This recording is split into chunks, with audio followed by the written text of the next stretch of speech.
There's a very strong feeling around that people want change, particularly in relation to how they use their time. People get on a kind of a treadmill where they live to work and they work to earn and they earn to consume. Money that you don't have to spend on things you don't need to create impressions that won't last on people you don't care about.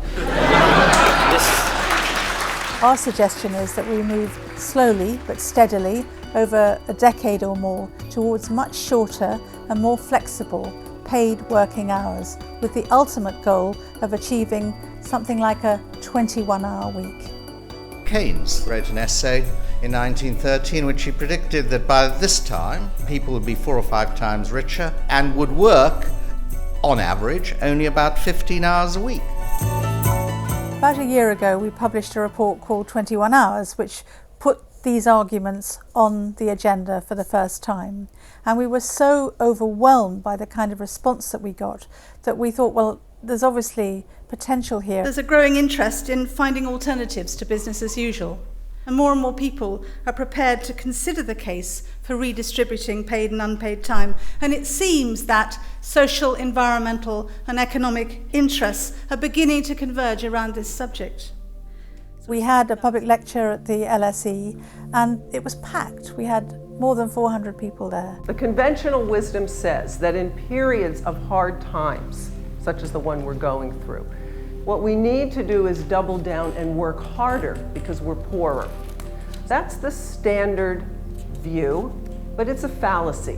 One of the things about working hours is that it's one of the most powerful levers for making transformational change in a system, and also one of the most, I think, underappreciated ones. If you look at Germany and Denmark and the Netherlands in Europe, you'll find that they all have quite considerably shorter working hours than the UK, and they have very robust economies. Improving working hours provides us with what we call in economics a triple dividend possibility.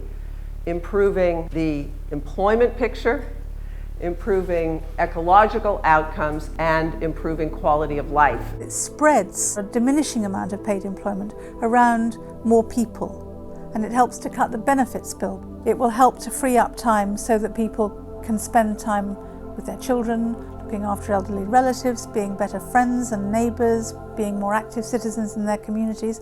It will also help to reduce carbon because the higher earners spend more money on energy-intensive goods, so they have bigger carbon footprints. Countries who are on a path of work time reduction have lower carbon footprints and lower ecological footprints. Countries with higher hours of work have higher footprints. It's not about saying we can pass a law and get everyone to do things differently. It's about creating conditions, not about forcing people to change their behaviour.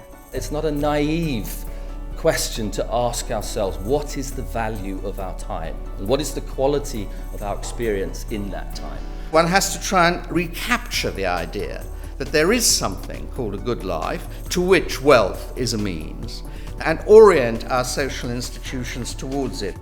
We want people to think about the idea, to get interested in it, to identify what the problems are, to come back to us, to challenge us, to talk about it in their workplaces, to talk about it in their families and homes, so that we can really generate a movement out there of people who want to carry this forward.